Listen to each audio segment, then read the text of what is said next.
Oi, queridos da EJA, tudo bem? Como é que estão? Joia? Bem, vamos lá, deixa eu comentar com vocês. Agora eu vou começar o PET 2. E como que eu vou fazer para ficar bem fácil para vocês? Olha só, presta atenção. Eu vou fazer um videozinho. Nesse videozinho eu vou explicar a matéria que está no PET 2, toda a matéria, né? Semana por semana. E depois eu vou explicar as atividades do PET 2, ou seja, como que vocês vão fazer. Então, nesse vídeo que eu estou postando agora, vai ter todo o conteúdo da primeira semana. Desde do conteúdo de textos, dos links e das atividades. Vou explicar todas as atividades. Então, assiste o vídeo todo, que vai estar lá como que vocês vão fazer a atividade, todas as dicas, tudo certinho. Aí depois é só abrir o caderno e fazer a atividade. Bacana? Então vamos lá, sem mais delongas. Esse PET agora, que começa o PET 2, na primeira semana, na página 77, que é a primeira página, fala sobre o quê? Fala sobre a Primeira Guerra Mundial. Né? E para falar sobre a Primeira Guerra Mundial, eles começam falando do imperialismo, da guerra de trincheiras, assuntos que eu não vou falar agora, porque eu vou falar daqui a pouco, no momento oportuno, tá? Então, basicamente, nessa primeira página, que é a página 77, está falando disso. O que é o imperialismo, né? Você vai estar lendo aí que o imperialismo é uma política de expansão e de domínio territorial, cultural e econômico de uma nação dominante sobre as outras, né? E os exemplos, vai falar um pouco da guerra de trincheiras e vai falar sobre o programa de recrutamento de soldados, o que parece óbvio. Você vai para a guerra, você tem que recrutar soldados, né? E na Primeira Guerra foi assim, né? Tiveram que recrutar os soldados para ir para a guerra. Praticamente toda a população masculina dos países envolvidos foi para a guerra. Ou seja, vocês imaginam que na Europa praticamente toda a população adulta masculina foi recrutada para ir para a guerra, os países envolvidos, né? Principalmente os países que tiveram amplo comprometimento na batalha, que são Alemanha, Inglaterra e França. Esses três países, praticamente toda a população masculina envolvida. Bacana? É só isso que fala nessa primeira página, 77. Né? E logo no início da 78. Na 78 estão os links. Ou seja, o para saber mais, onde você vai buscar mais informações, né? E aí tem um texto sobre a Primeira Guerra Mundial, tem um videozinho pequenininho de 5 minutos, se você quiser assistir no YouTube, que fala bacana sobre a Primeira Guerra Mundial. Tem um videozinho maior, de 21 minutos, que também fala bem sobre... Esse explica detalhes da Primeira Guerra Mundial. Para quem tiver interesse em guerra, é muito bacana, quem tiver disponibilidade para assistir. E quem quiser saber mais ainda sobre a Primeira Guerra Mundial, tem aí a dica de um filme. Né? O filme Nada de Novo no Front. O filme está disponível no YouTube, é um filme de mais de 2 horas. E quem gosta de guerra, assiste o filme, que vai achar o maior barato o filme. O que esses vídeos, esse filme e esse texto falam sobre a Primeira Guerra Mundial? Eles contam a história da Primeira Guerra Mundial. E o que foi a história da Primeira Guerra Mundial? Vamos rapidinho para a gente tentar entender. A Primeira Guerra Mundial foi o primeiro confronto que envolveu grande parte dos países do mundo e envolveu esses países de maneira absurda. Esses países passaram a estar totalmente envolvidos com o propósito de guerra. Essa Primeira Guerra Mundial ela tem alguns motivos. O primeiro motivo é o chamado imperialismo. Lembra que eu toquei no assunto lá no início? O que é esse imperialismo? São os grandes países competindo por mercados consumidores e por mercados fornecedores de insumos. Esses grandes países vão estar competindo pela África, pela América do Sul, pelo Oriente. Quem são esses países? Basicamente 2 nessa época, Inglaterra e Alemanha. É a briga de quem manda no mundo. Quem mandava no mundo era a Inglaterra e a Alemanha queria tomar o lugar dela. É a briga dos 2 países para saber qual teria o maior império, qual poderia mandar mais no outro. Esse é o imperialismo. Outra coisa que influenciou muito na guerra foram questões de divisa de território e território em si. Por exemplo, existe a questão da Alsácia-Lorena, muito conhecida. A Alsácia-Lorena é uma região que fica entre a Espanha, estou sonhando com Espanha, entre França e Alemanha, onde o que acontece? Essa região é uma região muito importante economicamente, principalmente no que diz respeito à agricultura. Essa região, historicamente, sempre foi da França. E a Alemanha tomou essa região. Então, vocês imaginam que os franceses não ficaram nada satisfeitos, né, com a Alemanha passar a mão em parte do seu território. Isso gera todo um revanchismo, uma rivalidade. Isso é chamado de revanchismo francês, né, um sentimento da França em relação à Alemanha. Outra questão é os Balcãs. Os Balcãs, para quem não conhece, é aquela região onde fica Bósnia, fica Sérvia, é aquela região da Europa onde sempre está tendo um monte de confusão, porque é uma região muito rica em insumos, principalmente em petróleo, uma região muito explorada. Então, nessa época não era diferente. Tinham vários países brigando por mandar nessa região.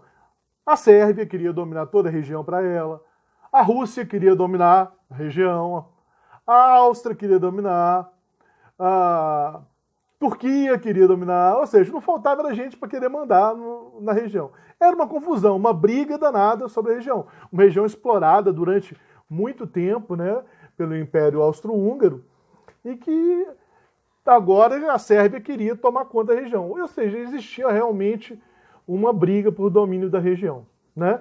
Então, essa questão envolvendo os Balcãs, a região dos Balcãs, também vai se tornar um fator importante para o começo da guerra. Bem, como que a guerra começa? A guerra começa quando o herdeiro do trono austríaco, né, um cara chamado Francisco Ferdinando, resolve passear em plena Sarajevo, capital da Sérvia. Ou seja, lá nos Balcãs, onde o bicho estava pegando, onde estava voando bala para todo lado, onde todo mundo se odiava, o cara resolve passear de carro aberto no meio da cidade. Não deu outro, apareceu um na frente dele e deu uns tiros nele. Quando matam ele é assassinado, Francisco Ferdinando, herdeiro da Áustria, aí a guerra começa, né? Foi o estopim para o começo da guerra, da Primeira Guerra Mundial.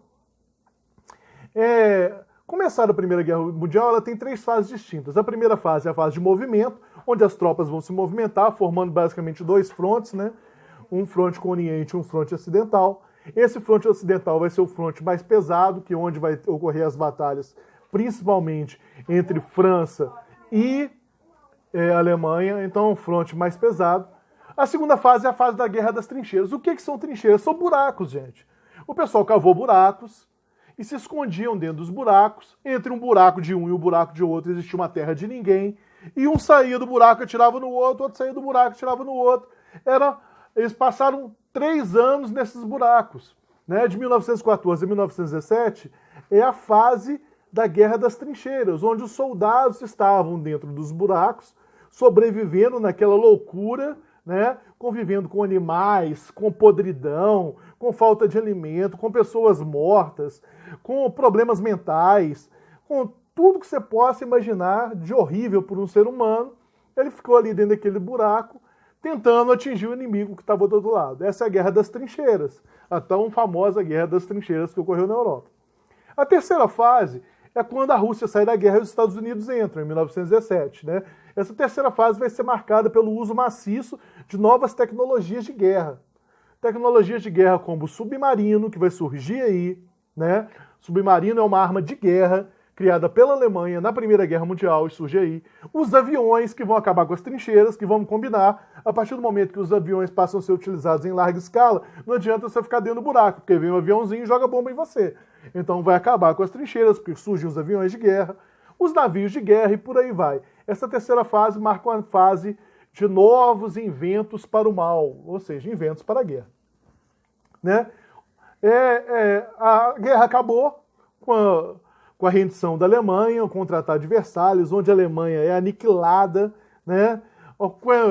Com a guerra, a Alemanha sofre uma retaliação pesada, no final ela é considerada culpada de todos os males da guerra, ela é retirada grande parte do território dela, fica com uma dívida enorme, isso provoca fome na Alemanha, e vai provocar a Alemanha uma raiva terrível que vai levar à Segunda Guerra. tá? Tudo isso por causa do Tratado de Versalhes, que pôs fim à guerra. É bom lembrar que essa guerra também, da Primeira Guerra, já foi utilizado as armas químicas, como o gás clorídrico e o gás mostarda. Já foi utilizado nessa Primeira Guerra, gás mostarda que provoca efeitos horrorosos. E já foi utilizada na Primeira Guerra, nessa fase, já lá na fase de trincheiras. Bacana? Então essa foi a Primeira Guerra, é isso que esses textos, basicamente, na página 78, falam para vocês. Então, fala todo esse horror da guerra. Bacana? Vamos para as atividades, para a gente fazer as atividades? Muito bem. As atividades estão lá na página 79. Então, a primeira atividade, atividade 1, página 79, tem um texto, né? E logo lá tem a questão A. Questão A. Explique o que justifica, segundo o texto, o orgulho da burguesia europeia. Esse texto está falando da Belle Époque, onde a Europa se achava o centro do mundo. O orgulho europeu era ser o centro do mundo. Eles mandavam em tudo. Eles definiam, igual fala do texto, desde o preço do bondinho do Rio de Janeiro até um preço lá no... quanto recebia um trabalhador lá em Hong Kong. A Europa se achava. O modo do europeu viver, a cultura, a arte, ele se achava. Então, orgulho europeu, né, de ser o centro do mundo. De que maneira podemos perceber a visão etnocêntrica dos personagens da Belle Époque? E aí está o que eu acabei de falar, né? Tá aí o próprio texto fala, né? A forma que eles mandavam no mundo, né? Interferia ali, interferia aqui, se achavam um centro. É interpretação de texto, tá tudo no textozinho aí, facinho de fazer essa primeira questão, tem nem mistério, né, gente? Olha lá, lê o texto que você consegue responder com tranquilidade, né? Para EJA isso é muito fácil, hein? Vamos lá para a atividade 2? Atividade 2 tem outro texto, né? O texto aí da Era dos Extremos, um livro espetacular. E depois tem lá a questão A. Por que, segundo o autor, a Primeira Guerra tratava-se por metas ilimitadas? Porque a Primeira Guerra é a primeira guerra que não é a primeira vez que não tem objetivos próprios os países. Eles extrapolam isso. O objetivo da Alemanha não tinha limite, ela queria ser a dona do mundo, ela queria conquistar tudo. O objetivo da Inglaterra não tinha limite, ela queria conquistar tudo. Então não existia um limite. Eu estou lutando porque eu quero aquilo ali. Não, eles queriam tudo. Tudo. O céu era um limite. Então era uma guerra ilimitada, uma guerra onde os países estavam em estado total de guerra. Pela primeira vez só se pensava em guerra. Então, por isso era uma guerra ilimitada. O próprio texto fala isso, você vai ler, dá uma lida que você vai ver. É uma guerra sem fim, né? Porque eles não tinham, eles queriam, era um fim de um ou de outro. Qual seria o fim da guerra? A derrota da Alemanha ou a derrota da Inglaterra. Quando uma tivesse aniquilada, aí seria o fim. Então não era uma guerra sem limites, nenhuma queria conquistar nada. Era uma guerra destrutiva, tá bom? A B.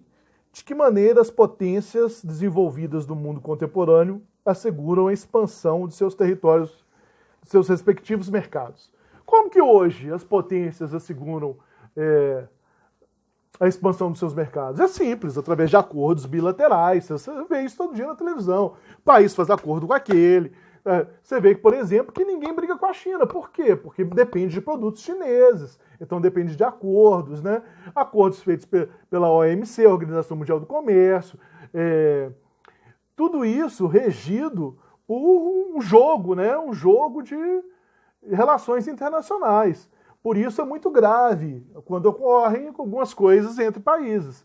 Assim os países vão minando seus mercados. Lembrando que existem aquelas taxas que protegem os países, né? Todo país tem aquela taxa para que se importe produto, né, a chamada taxa alfandegária, para a proteção do seu mercado. Então, é assim que os países hoje tentam expansão de mercados, através de acordos, né, através de tratados, dessa maneira. Bacana? Então é simples assim, duas atividades, basicamente interpretação de texto. Você vai simplesmente colocar o número da página 79 e 80 no seu caderno, colocar lá a questão 1, A, e responder. Não precisa de copiar, é só responder. Bacana? Faz bacana, e quando eu voltar eu dou visto e avalio. Tá bom? Grande abraço, fiquem com Deus e até semana que vem. Ó, gente, vamos formar.